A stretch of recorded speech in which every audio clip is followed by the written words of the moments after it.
আসসালামু আলাইকুম এভরিওয়ান, সবাই কেমন আছেন? সবাইকে স্বাগতম নতুন একটি ভিডিওতে। ফ্যান নিয়ে নিলাম,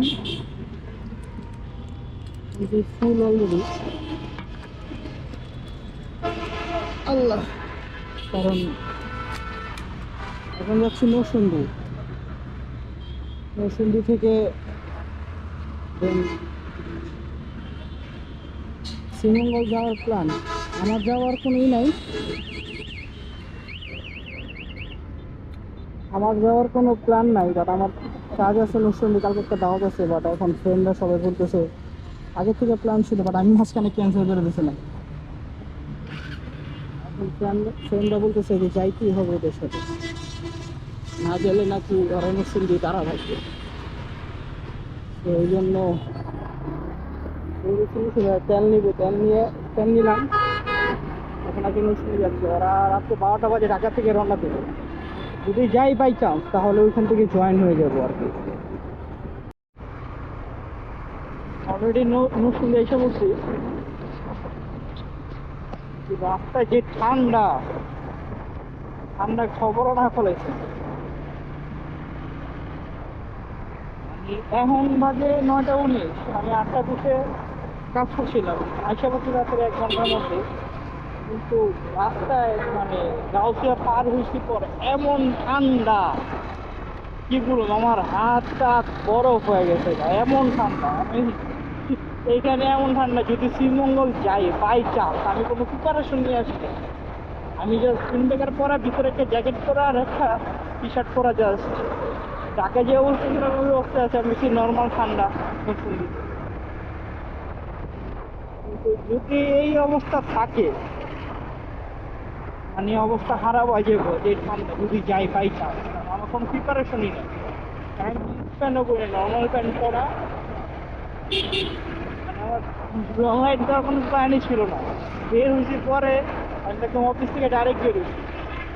ফ্রেন্ডরা সবাই গ্রুপে বলতেছে যাইতেই হইব, যাইতেই হইব, আমি যেমনি হইব।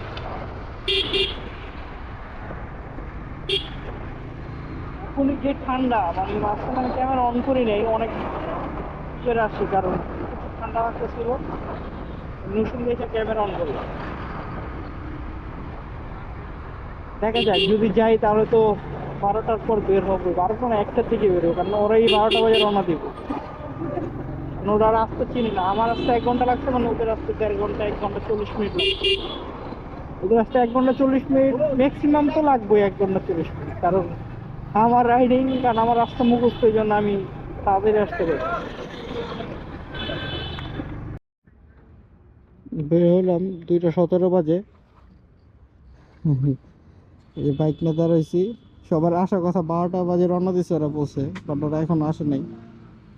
আমি 2টা 17 যে এখন আমি নরসিংদী পৌরসভার সামনে গিয়ে সাহেববাজার যে ওদের জন্য ওয়েট করব। দেন ঢাকা থেকে ওরা আসলে ওদের সাথে একসাথে হয়ে দেন আল্লাহ নাম নিয়ে শ্রীমঙ্গলের উদ্দেশ্যে রওনা দেবো ইনশাল্লাহ। রাতে 3টা 18 বাজে, এখন আইছি সবাই। রওনা দিলাম মাত্র। এখন 3টা 18 বাজে, 19 বাজে, দেখি কতক্ষণ লাগে। আমরা এখন 100 কিলো পর ব্রেক দেবো, কারণ 130 কিলো বাকি আছে। আর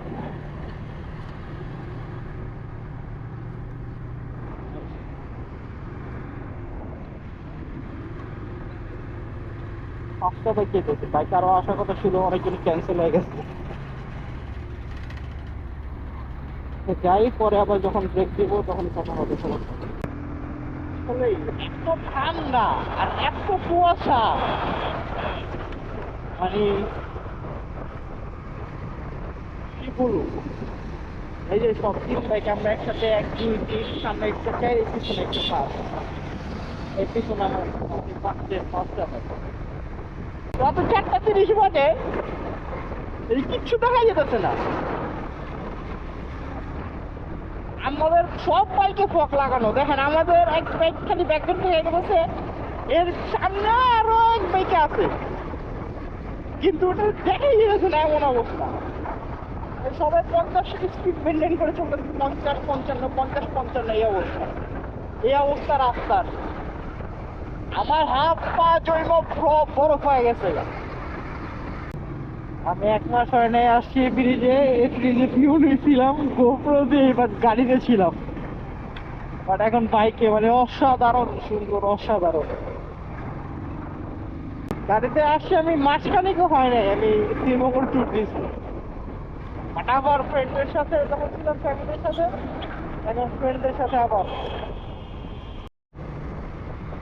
মিনারটা যা সুন্দর লাগতেছে মানে অস্বাভাবিক, গোপ্রোতে হয়তো বোঝা যেতেছে না, বাট চোখে যা দেখা যাইতেছে মানে অস্বাভাবিক সুন্দর দেখা যাইতেছে, অস্বাভাবিক দূর থেকে যা ভালো লাগছে। এখান থেকে দেখা যাবো ভিউ শ্রীমঙ্গল এসে বসছি 6টা 47। আমি অনেক ব্রেক দিয়েছি, অনেক ব্রেক দিয়েছি, আর অনেক আস্তে ধীরে আসছি। এই নিয়ে শ্রীমঙ্গল আমার 4 বার, 4 বার। আমি একবার ওই যে শ্রীমঙ্গলের রানী কি একটা আছে, আর কি ওখানে সবাই ছুটে আমি কোনো টিকিট নেই, আপনি কোথায় কর্নারিং করতে মজা লাগে আলাদা, পাহাড়ের মজা এলো কর্নারিং।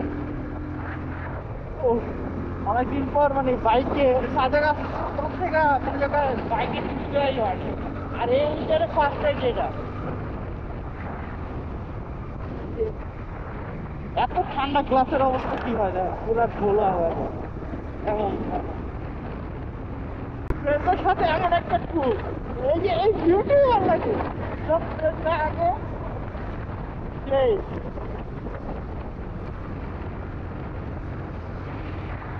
ওরা ওরা কাটায়।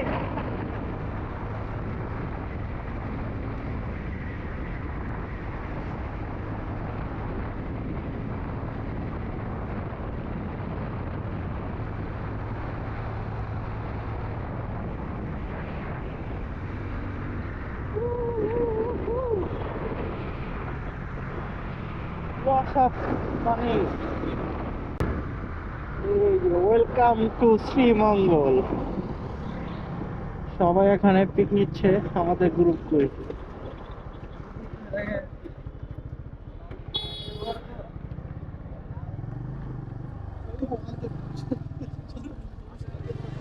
ওই বাইরে পাইছেন